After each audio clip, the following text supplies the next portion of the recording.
Welcome to my new podcast studio. Let me tell you a bit about the idea behind The Next Journey. Welcome to The Next Journey, the adventure travel podcast with me, Andrew St Pierre White. I'm a prisoner of this hill. And I know that a lot of you who watch the show really enjoy my stories. I have a lot of stories. I've been overlanding for over 40 years. All right.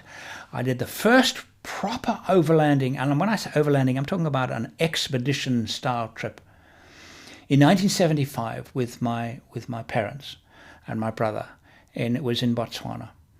And it was if I think about it now, incredibly remote and actually quite risky, because I don't think my father really knew too much about the risks that we were confronting, and we got away with it.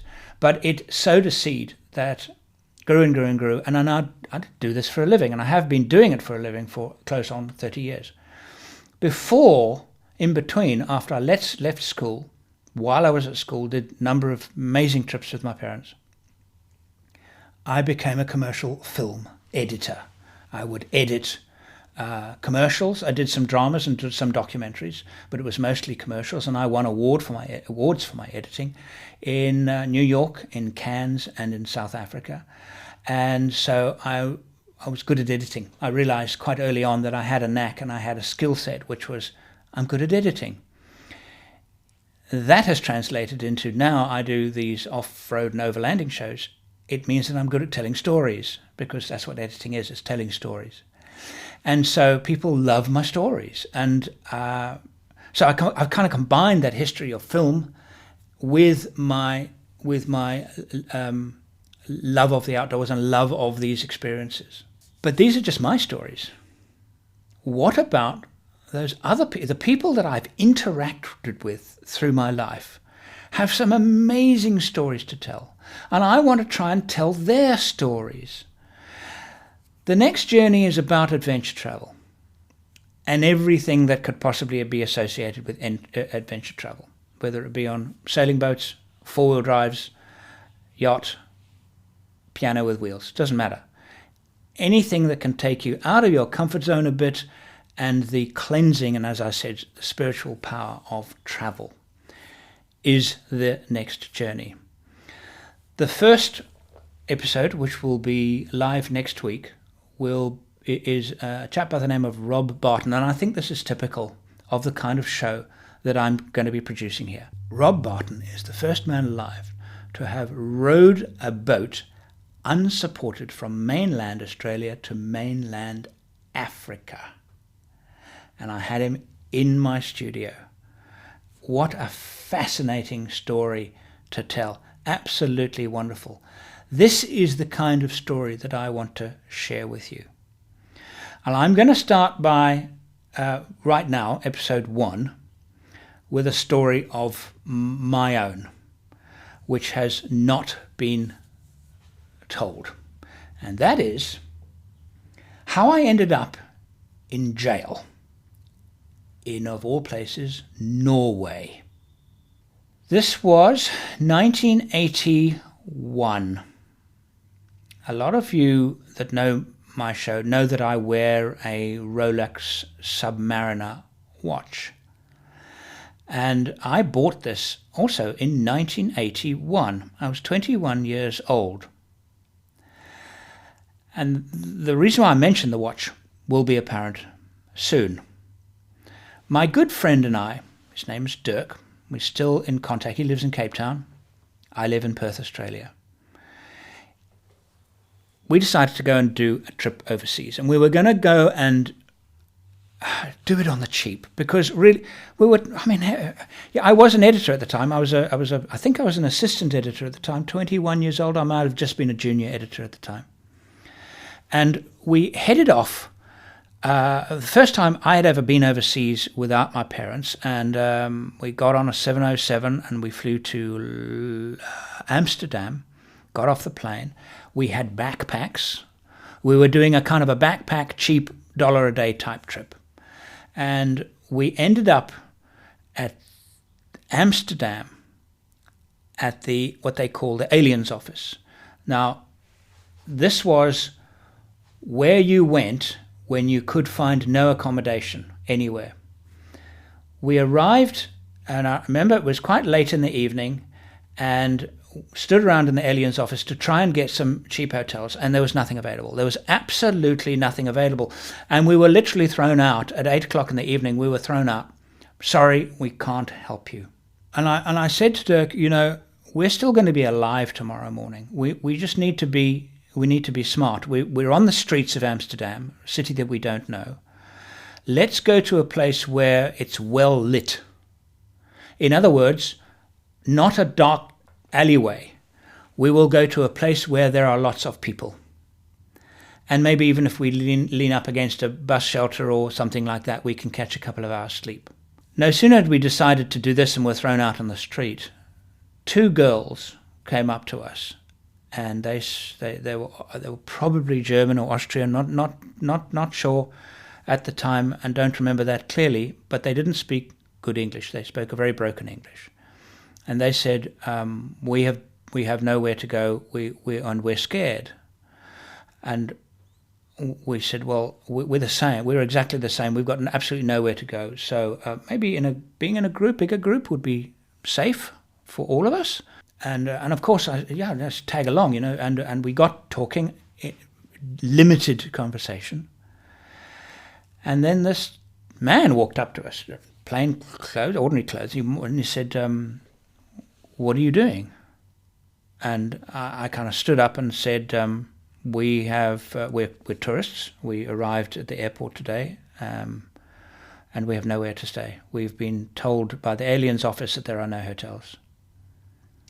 He said, right, do you need a place to stay? I immediately got a little bit suspicious. I said, who are you? He said, you cannot stay here. You cannot stay here because the drug squads will be coming quite soon, and they will search you and make your life miserable. You don't want that to happen. I said, please tell me who you are. He said, I'm a member of the drug squad. And in 2 hours' time, I'm going to be here. So you need to sort something out. And I said, well, we don't have anywhere to stay. And he said, I have a boat on the canal. You can doss down in the bottom of the boat. And I was comfortable with this. I wasn't suspicious of what he was saying. We walked for 20 minutes, and he said, that's the boat. It was a ramshackled wooden boat. He jumped on the boat. He grabbed one of the girls and helped her on. Next girl helped her on. Dirk and I, he wasn't going to help us on. Wouldn't need it, but anyway, we jumped on, and he said, right, the girls, you're going to sleep there. And it was a wooden bench. That's all it was a wooden bench. He said to the girls, do you have any sleeping bag, pillow? No. They had nothing. Turned to us, do you have anything? We have a sleeping bag. And he said, how many sleeping bags? We had one each. He said, fine, give me one. And he gave it to the girls. And he said, you girls, you're going to stay there. You're going to sleep there. You're going to use the sleeping bag. You two, you're going to come down. And we went down to the bowels of the boat. I suppose this was about a 40-foot wooden pleasure boat. Nothing fancy, very, very basic. And I remember him saying, and you boys, you stay there. Which was fine for us, and we had an uncomfortable night, but at least we felt safe. Early in the morning, first light, I get up. Now I noticed that one of the girls was terribly, terribly clumsy. She kept tripping over things and falling over things. So Dirk, who's 6'4", jumps onto the canal, and I toss him a bag, grab the girls' bags, lean them up him. He's pulling the bags. I then jump up onto the quayside, and I swing around, and the first girl, I grabbed her by the hand and helped her up, and the second girl, I thought to myself, you need to hold on tight. The little voice, whatever it was, said to me, you need to brace yourself. And I remember grabbing a pillar, and she grabbed my hand, and I said, no. And I grabbed her wrist, and she grabbed my wrist, and guess what? She fell. She slipped and fell. And because I had such a good grip on her, I hoisted her up. Okay, so that was that. We then had a fairly uneventful trip. We then took a train. What we would do is we'd go to a B&B and then stuff ourselves with breakfast, not eat anything during the day, and we had Tupperware containers with something, and I think it was called Nutrigen or Nutrifix it was basically a food protein supplement, because we knew that we were going to be hungry because we weren't going to be able to afford to buy much food. So we had this. Reason why I'm telling you that, again, will become apparent. And we would try and eat a full breakfast, have a Nutrigen drink in the at lunchtime, and then have a simple meal in the evening. And of course, we needed to keep money for beer. The plan actually worked quite well because we weren't staying in that many hotels. We would stay, for example, B&B, stuff ourselves with food, night train so we could sleep on the train, then a day or two in the city, then a B&B, and then another night train, etc., etc. And we actually took a ferry, again, night ferry, to Oslo. And if I remember correctly, it left from Hamburg and it went to Oslo, if I remember. And I remember once we had, I think it was Hamburg, we had drunk quite a lot. Oh, right, yes, now I remember now. Okay, this is a very important part of the story. There was a train station. We were waiting for the train. We had no sleep. We had laid out in the corner of the railway station, laid out our sleeping bags and fallen asleep. I woke up with a bump. And I looked up. Dirk was asleep, but his backpack was gone. Mine was still there. So I kicked him awake, stood up, saw a man putting Dirk's rucksack on his back, walking, and I just sprinted. I didn't think. I just sprinted. I was in full flight, and as I passed him, I grabbed the bag as I passed him, which threw him onto the ground. My weight and momentum threw him onto the ground. He then stood up, and I stood up, and I said, "Thief." But this was in Germany. Who would understand that? Well, actually, quite a few people did. Dirk then ran up to me, leaving my bags and our sleeping bags unattended. The people around started shouting, "Polizei, Polizei, Polizei." The guy then ran off. I then immediately thought, well, is my bag still there? And we hurried back, and there was a man standing over it. And he said in very broken English, "I look after your stuff." So he had seen what was going on and came to look after our belongings. And this was we were so deflated by this, and we thought, we were so tired, we hadn't slept properly, and we were hungry. So we walked out of this railway station, and we found a park, and there was some lovely trees, and we thought, we could catch a couple of hours shut-eye in the park, and we could just rejuvenate ourselves with a bit of sleep. The next thing, a guy comes up to us and says, "Can you help? Can you help? My car needs to be pushed." "Yeah, sure, we can help you push your car, I guess." So we got up, and broken English, we started, and I remember it was a Ford Cortina. It was an orange Ford Cortina. And we pushed, and it was pushing backwards to start it backwards.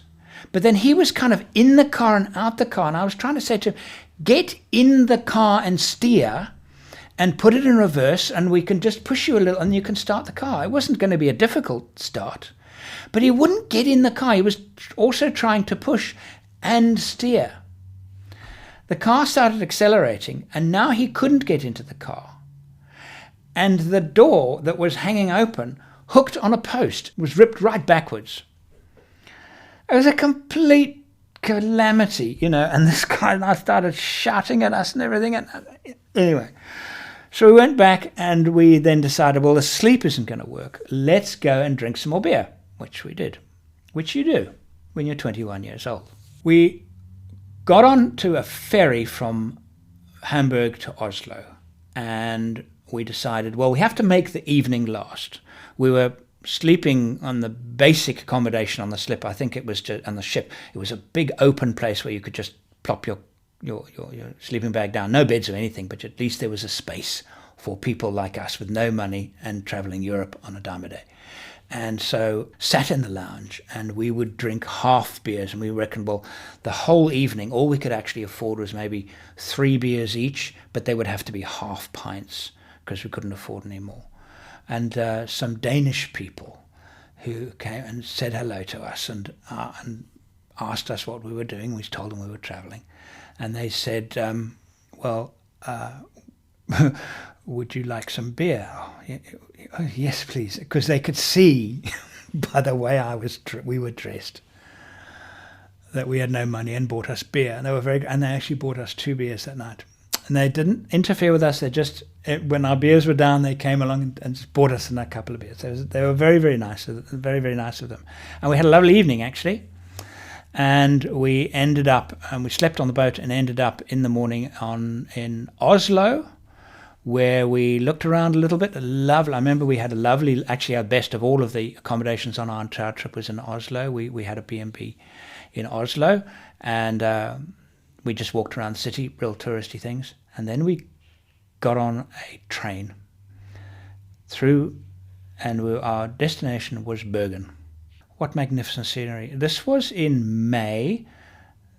I think the first snows had fallen. Well, I think they were the first snows. It was certainly early snows. Everything was a white wonderland, but it was really warm, and we were in T-shirts. And when the train stopped at various stations, they would have like 20-minute stops, 10-minute stops. And we would get off the train and just walk around the station in T-shirts in the snow. It was brilliant. And we also had a B&B in Bergen, and Bergen was wonderful. Definitely the highlight of the trip. Now, after a day or two in Bergen, we decided that we wanted to go to the UK. And we had actually planned to go to the UK, but we hadn't planned on how we were going to get there. And one of the ideas was that we should go down to the docks and find out if there was a freighter going to the UK, and we could work our package as a deckhand or something. Thinking about it now, yes, that was very naive, but in those days it was actually possible. But our inquiries obviously raised the suspicions of some of the people in Bergen. And that's where the trouble started. Because somebody at the docks then said to us, I'll tell you what, the way to do this is to go to the aliens office in Bergen and ask them about it. And he then escorted us to this place, and we started asking questions. And it's easy for me now to look at the passage of events and understand what went on. At the time, however, that was not the case. I was interviewed in a separate room from Dirk. We were not interviewed together, which, of course, should have been a red flag, but wasn't. Why do you want to catch a ship? To save money. Do you not have any money to get to England? No, I lied. During the process of being interviewed in Bergen, we found out later, didn't know at the time, but found out later, that our bags had been searched. And they had no doubt found the cash and the traveller's checks that I was travelling with, that I had secreted in a book. So they knew that when we said, no, we didn't have money, that we were lying. This again, obviously, raised red flags. They searched through our bags, both of our bags, quite a lot, and said, no, you cannot take a boat. In fact, you have to fly out tomorrow, and we will escort you so we can watch you and see you buy your air ticket. And they absolutely insisted. And we realized at the time that, okay, they weren't happy. These were officials, border control officials, and they were not happy. And we thought, okay, well, we will spend the money on an airfare and fly into Newcastle, which is in the northern part of England. Then they said to us, since you have no money, we will give you accommodation in our jail cell, which we accepted. Because at this time, we didn't know that they knew that we had money. We were still trying to get a free passage. So we accepted it because we told them we had no money. We couldn't exactly say, no, we do have money after all, and we can find a hotel. The jail was very, very well lit. I remember in the cell, it was just Dirk and I in the cell. It was a heated floor. The floor was actually hot to the touch. Hot, not warm, hot to the touch. There were 2 enormous fluorescent tube lights left on all night above our heads. So it was incredibly bright and incredibly hot in there. No bedding of any kind, but they did give us our bags with our sleeping bags. So we rolled the sleeping bags out, we lay on top of them to hopefully that they would insulate our bodies from the hot floor. And in the cell next door, there was an insane person. He was screaming. This man was screaming the whole night. So we had an absolutely miserable night. And the following morning, so we've now got our air tickets. They've kept us in jail all night. They then said to us, okay, you can go. They had no reason to hold us. And what Dirk and I did, and again this was probably incredibly suspicious, was that we decided that because we didn't have any money, how do you buy gifts for your family and friends if you don't have any money? Well, you go into, in those days, this was something that worked, banks, and you ask them if they have any money boxes. Banks used to give free money boxes for kids, and of course would have the name of the bank on it. So it would be a souvenir of the country, something a little bit unusual. So we went from bank to bank to bank. And I remember once that morning, because I remember it was our flight was in the middle of the day. So we spent the morning going to banks, one bank after the other. And I said to Dirk, I think we are being followed. And so we kind of looked and we could see what we thought was suspicious. And we tried to outrun them. We had no idea of the severity of the situation we were in. No clue. Absolutely no clue at all. We were just naive teenagers. There was another thing that obviously sparked interest and made us targets. We were teenagers, not very well dressed, but I was wearing a Rolex Oyster Submariner date watch, which at the time was very new. How can I think about that? Where did I get the money from to buy a Rolex? So we then eventually got onto the plane and flew into Newcastle Airport. And we were met, do you have anything to declare? I was asked and Dirk was asked. I said no. Dirk said no. I remember them saying, are you sure you are telling me that you have nothing of, and can't remember exactly what he said, but got me to repeat the fact that I had nothing to declare. They pulled us aside and started dismantling our bags. They pulled out the container of Nutrigen, or whatever it was called, and said, what is this? Because it wasn't in its packaging, it had been decanted into a Tupperware. I explained that it was a protein shake. I remember him stirring it with his pen. I was a very light smoker at the time, and I had a cigarette box, and it had some pebbles in it and a rusty nail. And the reason for the pebbles and the rusty nail is that I had collected them in Oslo and Amsterdam. My girlfriend at the time said, just bring me something, and she bring me some pebbles, and she was kind of quite bohemian type, and she just wanted, and I found a nail and I found a few of these things. They asked, what are those? I said, they're stones from Amsterdam. Why? Well, because my girlfriend asked me to pick them up. He must have looked at me as if I'd come from another planet. That's not what you do. Well, that's what I did. He then found a diary.